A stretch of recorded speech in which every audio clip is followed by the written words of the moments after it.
প্রিয় দর্শক, আসসালামু আলাইকুম।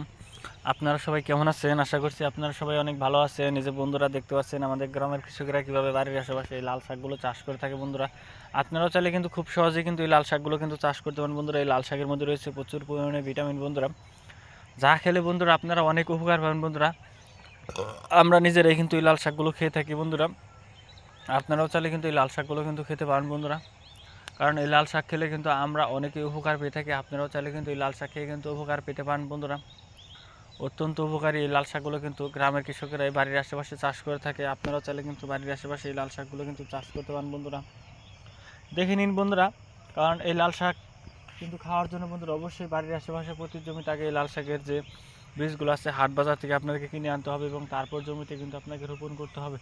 তাহলে দেখবেন যে আপনারা 15 থেকে 20 দিনের মধ্যে আপনাদের এই লাল শাকগুলো খুব সুন্দর এবং ভালো হয়। বন্ধুরা, অত্যন্ত উপকারী লাল শাকগুলো কিন্তু গ্রামগঞ্জের কৃষকেরাই কিন্তু জমিতে চাষ করে থাকে। তো আপনারাও চাইলে কিন্তু জমিতে কিন্তু চাষ করতে পারেন। বন্ধুরা, তাহলে কিন্তু বন্ধুরা আপনারা অনেক উপকার পাবেন। বন্ধুরা, দেখে নিন বন্ধুরা এই লাল শাকগুলো।